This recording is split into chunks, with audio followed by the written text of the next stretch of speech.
안녕하세요. 당신의 마음밭에 기도의 씨앗을 함께 심고 싶은 내 마음속 씨앗, 저는 해나입니다. 지난 시간에는 우리가 온 우주의 창조주를 아버지라 부를 수 있는 특권에 대해 함께 나누었죠. 사랑하는 자녀로서 언제든 아버지께 나아갈 수 있다는 그 사실이 우리 기도에 얼마나 큰 자유와 담대함을 주는지 모릅니다. 오늘은 한 걸음 더 나아가 그 아버지 앞에 선 자녀의 마음과 태도에 대해 이야기해 보려고 해요. 바로 이름이 거룩히 여김을 받으시오며 라는 고백에 대해서요. 솔직히 우리 기도를 돌아보면 다급한 마음에 하나님 이것 주시고 저것 해결해 주세요 하고 쏟아낼 때라 참 많지 않나요? 저 역시 제 필요와 문제에 사로잡혀서 기도를 들으시는 하나님이 어떤 분이신지 잊어버릴 때가 참 많더라고요. 그런데 예수님은 아버지의 이름을 부른 뒤에 우리의 필요가 아닌 아버지의 영광을 먼저 구하라고 가르쳐 주세요. 이건 단순히 기도의 순서 문제가 아니고요. 기도의 중심이 누구에게 있어야 하는지를 알려주는 아주 중요한 방향키랍니다. 내 문제를 해결하는 것에 초점을 맞춘 기도가 아니라 하나님의 이름이 나를 통해 높아지기를 소망하는 기도. 이게 바로 예수님이 가르쳐 주신 예배로서의 기도인 거죠. 그런데 거룩이라는 말이 조금 어렵게 느껴지실 수도 있을 것 같아요. 거룩은 구별되다, 따로 떼어놓다는 뜻의 히브리어 카도시에서 왔는데요. 세상 어떤 것과도 비교할 수 없는 유일하고 특별한 존재라는 의미를 담고 있어요.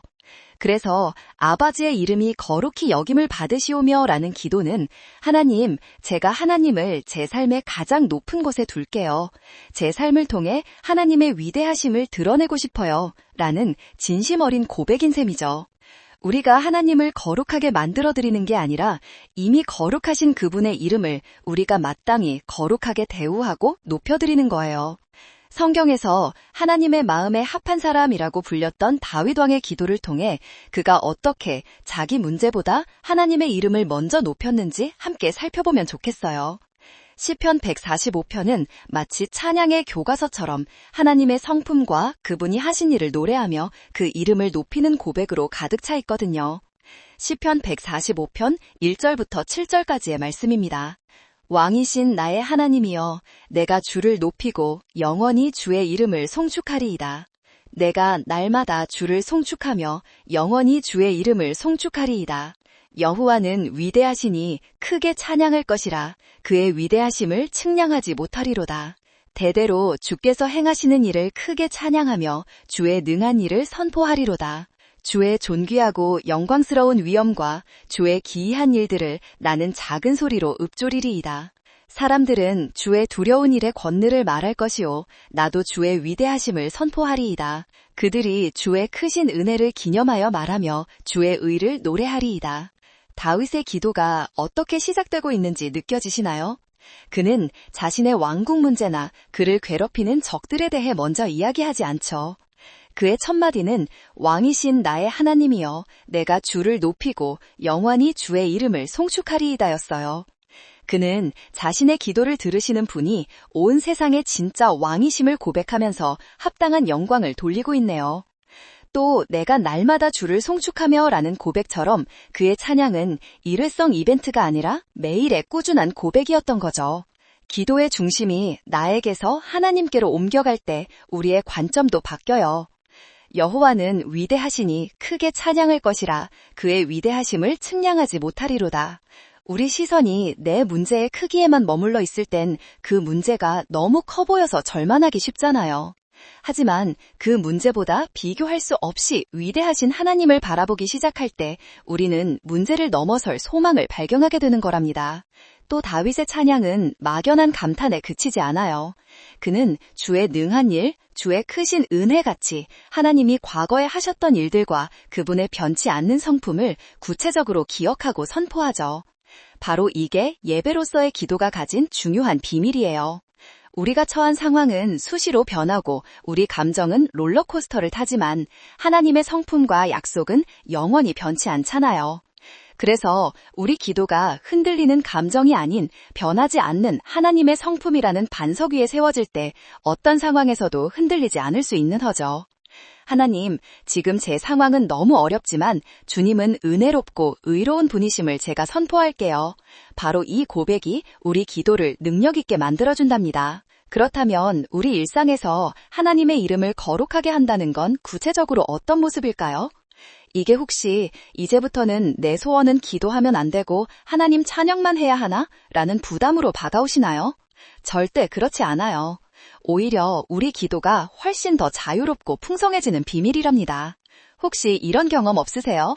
밤하늘에 쏟아질 듯한 별을 보거나 거대한 산맥 앞에 섰을 때, 아니면 잔잔한 바다의 수평선을 한참 바라보고 있을 때 문득 내 머리를 가득 채웠던 온갖 걱정거리들이 아주 사소하게 느껴지는 순간 말이에요.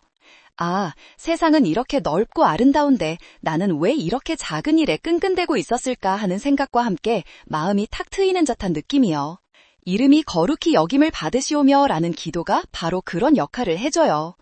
기도의 첫머리에서 하나님의 광대하심을 잠시 묵상하는 건 우리를 짓누르던 문제라는 좁은 방에서 빠져나와 탁 트인 대자연 앞에 서는 것과 같거든요. 내가 붙들고 있던 문제의 크기가 아니라 그 문제를 단번에 해결하실 수 있는 하나님의 크기를 먼저 바라보는 거죠. 그러면 우리는 절망적인 탄식 대신 하나님, 이 문제가 제겐 크지만 하나님 앞에서는 아무것도 아니겠네요 라는 믿음의 고백으로 기도를 시작할 수 있게 되는 거예요. 아주 간단한 습관부터 시작해볼까요?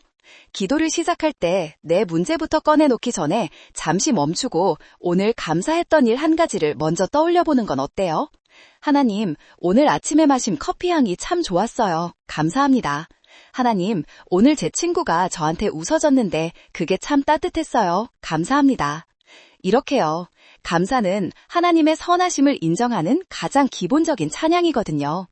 이 작은 감사의 고백이 우리 시선을 문제에서 은혜로 옮겨주는 놀라운 시작점이 될 거예요. 그리고 우리 대화 속에서도 하나님의 이름을 높일 수 있어요. 친구의 힘든 이야기를 들어줄 때 섣부른 조언 대신 한 번 더 안아주고 내가 너를 위해 기도할게 라고 진심으로 말해주는 것.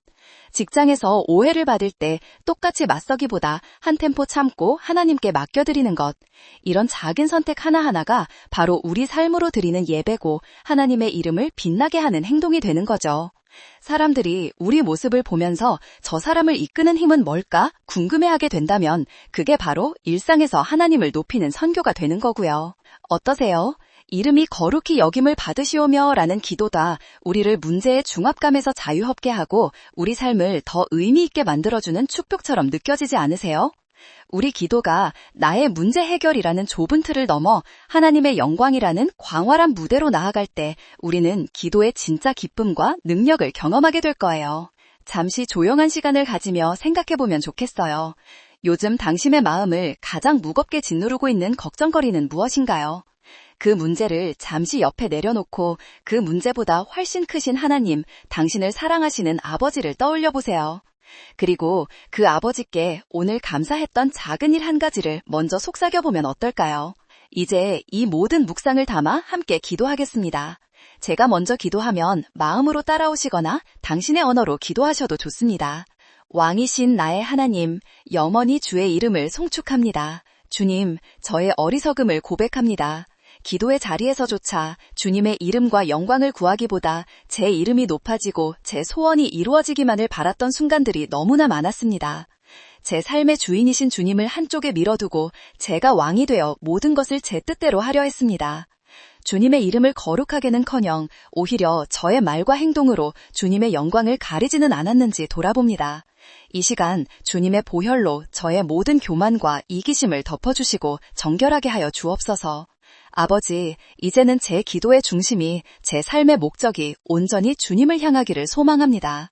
제 기도가 주세요라는 간구를 넘어 다윗의 고백처럼 주님은 위대하십니다라는 찬양으로 가득 차게 하옵소서. 제 입술이 불평과 원망 대신 감사와 찬양의 도구가 되게 하시고 제 두 손이 저 자신만을 위한 삶이 아니라 주님의 이름을 높이는 거룩한 일에 쓰임받게 하여 주옵소서.